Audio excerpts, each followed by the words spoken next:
Long before Germany existed as a nation, the land was a wild frontier of dense forests and rivers. Germanic tribes, such as the Cherutzi, Suebi, and Goths, roamed free, living in the scattered villages and fiercely valuing warrior honor and independence. In 9 AD, the legendary chieftain Arminius destroyed 3 Roman legions in the Teutoburg Forest, halting Rome's northward expansion and creating a mythic symbol of German resistance. Romans called the untamed area Germania and built the Limes border fortifications. Eventually, the Western Roman Empire collapsed, and Germanic tribes poured across Europe during the migration period. This era laid the cultural and linguistic foundations for what would later become Germany. And from Rome's collapse, a new, powerful empire would rise, the rise of the Franks. Following the collapse of the Western Roman Empire, various Germanic tribes competed for dominance, among them the Franks. Under the Varangian kings, they expanded their territory across much of modern France, the Low Countries, and Western Germany. Though often fragmented and plagued by internal feuds,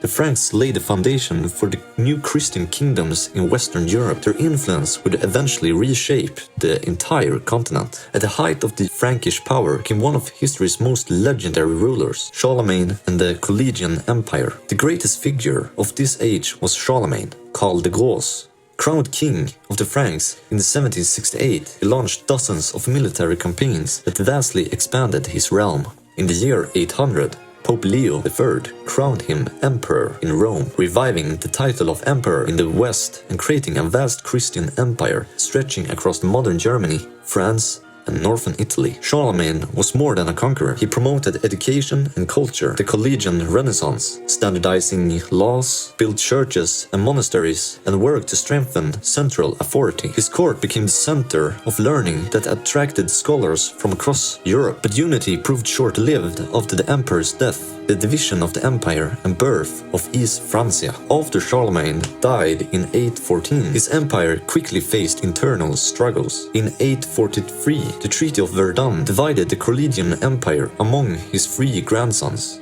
The eastern portions, East Francia, became direct predecessor of the later German states. This eastern kingdom faced constant threats from Viking raids, invasions, and Slavic tribes. Over time, it developed its own distinct identity, separate from the Western, the French, and the Middle kingdoms. But as royal power weakened, new centers of authority emerged. During this turbulent period, powerful stem duchies rose to prominence: Saxony, Bavaria, Swabia, Franconia, and later Lotharingia. These regional duchies often held more real power than the king himself. At the same time, Christianization advanced steadily across the German lands. Missionaries and monasteries spread their faith, frequently blending Christian teachings with older Germanic pagan traditions, festivals, and customs. This fusion helped create a unique German Christian culture that would endure for centuries. Out of the Frankish East grew one of history's most remarkable political structures, the Holy Roman Empire. In 962, Otto the Great was crowned emperor, marking the official beginning of the Holy Roman Empire of the German nation. This decentralized pathwork of kingdoms, duchies, principalities, bishoprics, and 3 cities lasted nearly 850 years. It was never a unified nation, but a complex mosaic where local lords held the real power while the emperor's authority ebbed and flowed. The High Middle Ages brought prosperity, grand cathedrals such as Speyer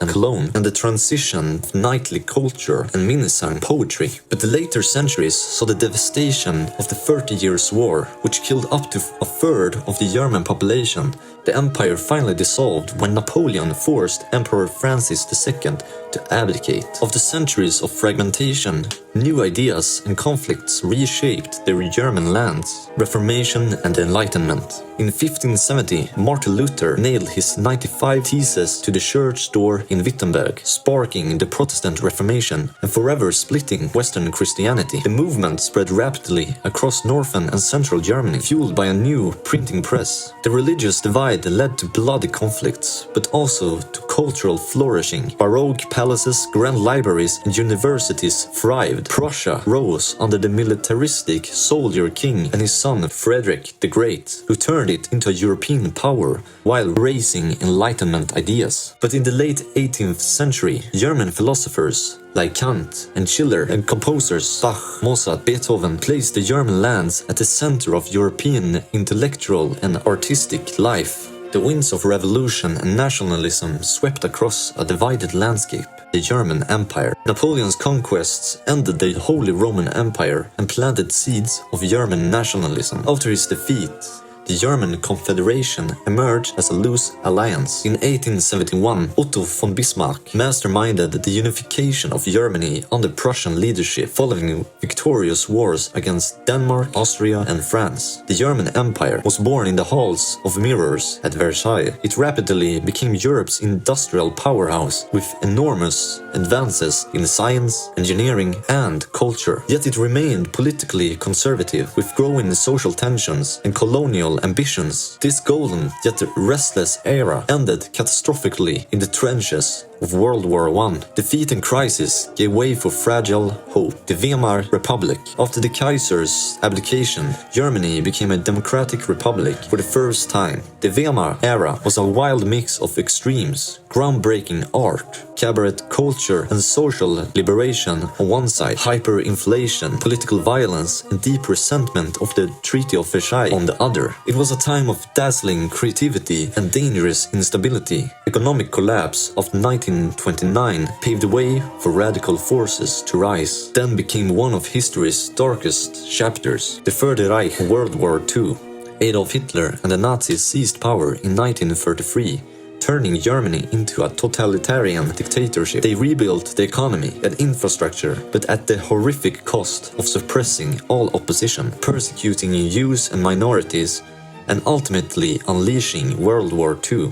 The crimes culminated in the Holocaust, the systematic murder of 6 million Jews and millions of others. The war ended in total defeat in 1945, with Germany's cities reduced to rubble and the country occupied by the Allies, divided Germany, East and the West. After 1945, Germany was split. The Federal Republic of Germany in the West became a prosperous democracy and economic miracle, Wirtschaftswunder, anchored in the Western Alliance. The German Democratic Republic in the East became a socialist state under Soviet influence, with the Stasi, secret police, and a tightly controlled society.